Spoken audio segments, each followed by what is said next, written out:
5 larangan untuk panitia kurban. Assalamualaikum warahmatullahi wabarakatuh.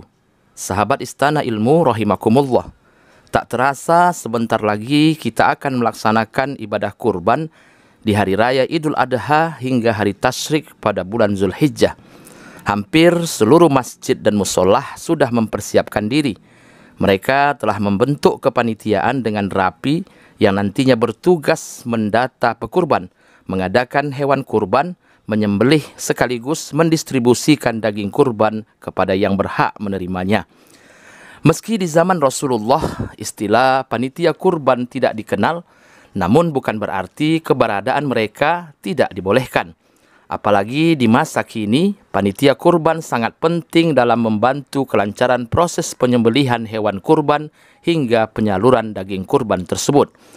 Nah, agar panitia kurban tidak menyalahi syariat Islam, berikut ini kami rangkum 5 hal yang harus dihindari oleh panitia kurban agar pelaksanaan ibadah kurban tidak berbuah dosa. Yang pertama, panitia kurban tidak boleh mengambil keuntungan dari pembelian hewan kurban. Di beberapa tempat ada panitia kurban yang sengaja mengambil keuntungan dari pembelian hewan kurban. Misalnya, harga satu lembu yang disepakati bersama pekurban adalah 12 juta rupiah. Namun pada saat pembelian, ada lembu yang harganya 11 juta, sehingga bersisa 1 juta rupiah. Tapi panitia tidak mengembalikan sisa tersebut kepada pekurban, melainkan dia ambil sendiri atau dia bagi-bagi dengan panitia lainnya. Tindakan semacam ini adalah perbuatan haram. Hal ini seakan-akan panitia adalah seorang pedagang yang sedang mengambil keuntungan. Padahal di antara prinsip dalam transaksi jual beli bahwa seseorang tidak diperbolehkan menjual barang yang tidak dia miliki, kecuali jika dia mendapatkan izin dari pemiliknya.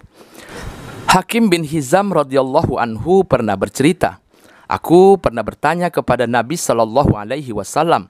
Aku sampaikan kepada Rasul bahwa ada orang yang mendatangiku memintaku untuk menyediakan barang yang tidak aku miliki.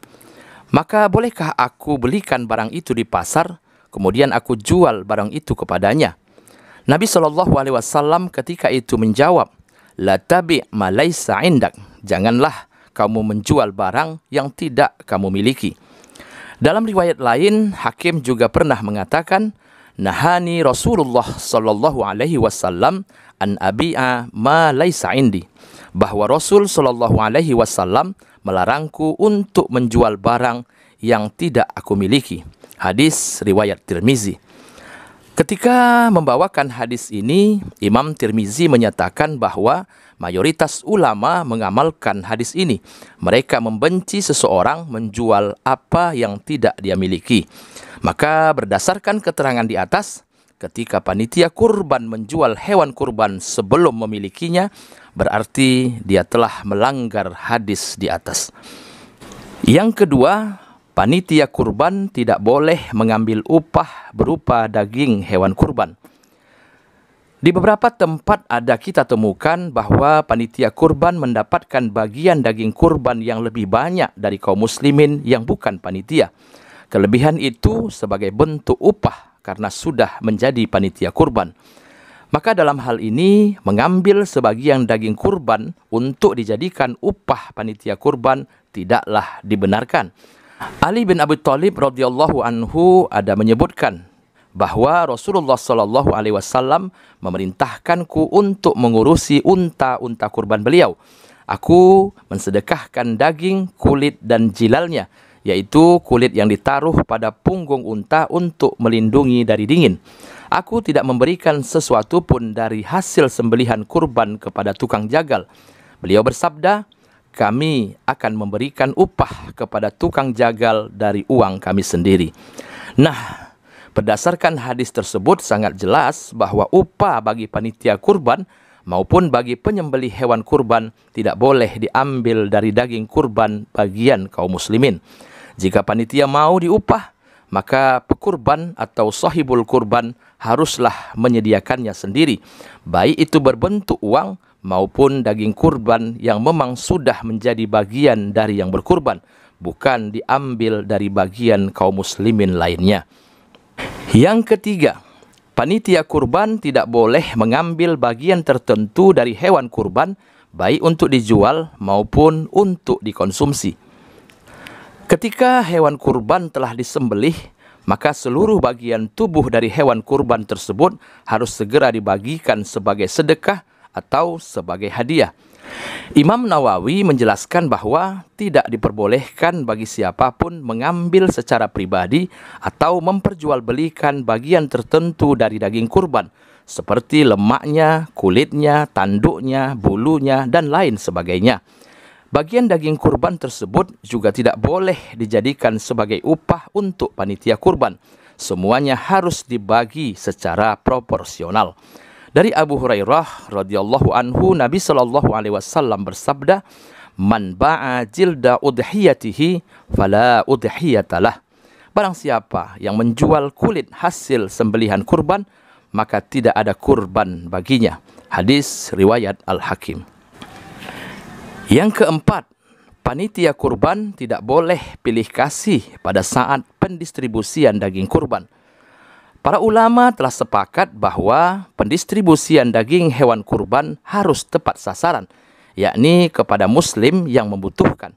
Setidaknya ada 3 kelompok yang berhak menerima daging kurban, yaitu orang yang berkurban atau sahibul kurban yang mendapatkan 1/3 dari daging kurban. Dari perolehan daging kurban tersebut, sahibul kurban boleh memberikannya lagi kepada siapapun. Yang kedua yang berhak menerima daging kurban adalah fakir miskin. Dan yang ketiga, dibagikan kepada tetangga sekitar, teman atau kerabat, meskipun mereka sedang berkecukupan. Tapi bagaimana dengan tetangga kita yang non-muslim? Apakah mereka boleh menerima daging kurban dari kita? Dalam hal ini, Imam Nawawi dalam Al-Majmu' ada menjelaskan bahwa beberapa ulama berbeda pendapat tentang hal ini. Imam Hasan Al-Basri, Abu Hanifah, dan Abu Thawr merupakan ulama yang menetapkan hukum boleh membagikan daging hewan kurban kepada non-muslim. Sedangkan Imam Malik dan Al-Laits berpendapat makruh. Sedangkan menurut ulama dari kalangan mazhab Syafi'i, memberikan daging kurban kepada non-muslim diperbolehkan selama kurbannya termasuk kurban sunnah, bukan kurban nazar. Maka berdasarkan penjelasan tersebut, panitia kurban harus jeli dan bersikap adil dalam pendistribusian daging kurban. Pembagian daging kurban harus dilakukan secara terukur, tepat sasaran, sesuai syariat, dan sesuai dengan panggilan kemanusiaan. Jangan sampai ada orang di sekitar tidak mendapatkan bagian daging kurban, padahal mereka saat itu sebenarnya sangat membutuhkannya.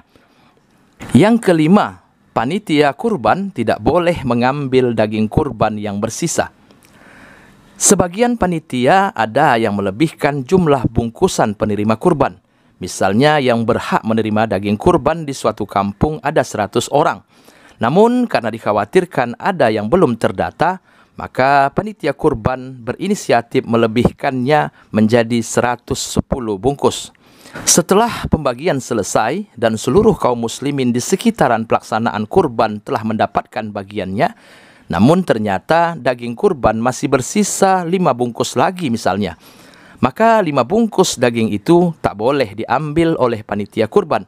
Mereka harus mencari kaum muslimin lainnya yang belum dapat tapi berhak untuk mendapatkan daging tersebut.